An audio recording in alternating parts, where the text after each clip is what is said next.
Bien. Alors, bonjour. Bienvenue dans cet auditorium Bernanos. C'est d'ailleurs une des grandes raisons du colloque, parce que je me souviens très bien qu'on s'était vu à la sortie de l'inauguration de l'amphi Bernanos, pour François Angelier qui est là. Et à ce moment-là, on s'était dit, mais tiens, on pourrait faire un vrai colloque, enfin un long colloque Bernanos. Et puis Philippe Richard, qui est ici, nous nous connaissons depuis 20 ans peut-être, depuis très longtemps, qui a étudié à l'Institut catholique de Paris et qui a fait donc une thèse et une habilitation autour de la figure de Bernanos. Eh bien, ça allait de soi qu'on organise quelque chose autour de Bernanos. Il y avait une sorte de kairos. Et donc, nous en avons profité pour organiser donc, ce colloque. Je tiens à vous remercier pour votre présence. Je remercie Monsieur le Recteur, Emmanuel Petit, d'être là parmi nous. Je sais que Bernanos est important pour vous et que c'est une des raisons aussi du nom de cet auditorium. Voilà, Bernanos, on va en parler. Vous en aviez déjà parlé, qui fut étudiant ici. Pas forcément un brillant étudiant, n'est-ce pas?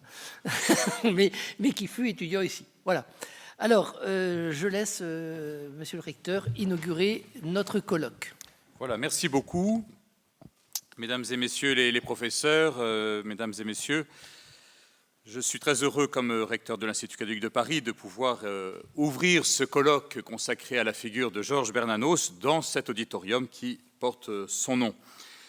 Il est l'auteur célèbre de grands romans, Sous le soleil de Satan, Le journal d'un curé de campagne, La nouvelle histoire de Mouchette, mais Georges Bernanos a été aussi un lanceur d'alerte face au mal et en particulier face à certaines tentations ou certaines dérives du monde moderne, ainsi que François Angelier, que je salue, qui interviendra d'ailleurs demain matin dans ce colloque, ainsi donc que François Angelier nous le rappelait l'année dernière lors de la séance solennelle de rentrée académique qui avait été l'occasion de l'inauguration du baptême de cet auditorium.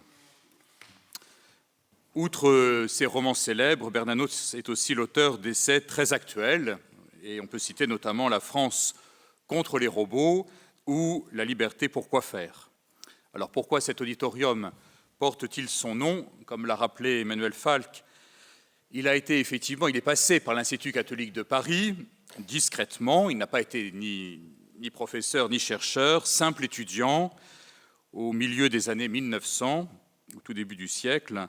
Il y étudia la philosophie et le droit. Il avait donc une certaine ambition dans son parcours, mais le parcours a été néanmoins, semble-t-il, assez modeste du point de vue académique.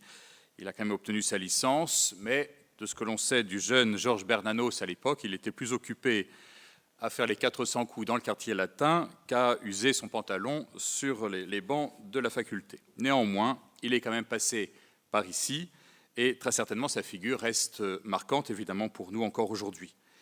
Il a été un étudiant discret, un étudiant banal, comme je le disais, du point de vue académique, mais néanmoins, évidemment, son destin et son rayonnement sont exceptionnels. Il demeure une boussole pour notre temps, si nous nous référons encore tant à Bernanos qu'à sa pensée. Ce fut d'abord un homme libre et donc entier, capable de prendre des positions claires et d'avoir une parole tranchante.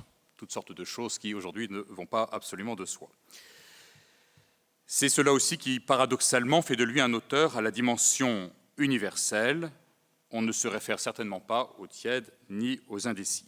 Et pour illustrer un peu mon propos, je cite Georges Bernanos, une belle phrase issue de La France contre les robots, qui, je crois, à la fois dit bien qui est Georges Bernanos et quelle est son œuvre, mais aussi fait écho à ce qu'est l'institution dans laquelle nous nous trouvons ce matin, dans notre Institut catholique de Paris.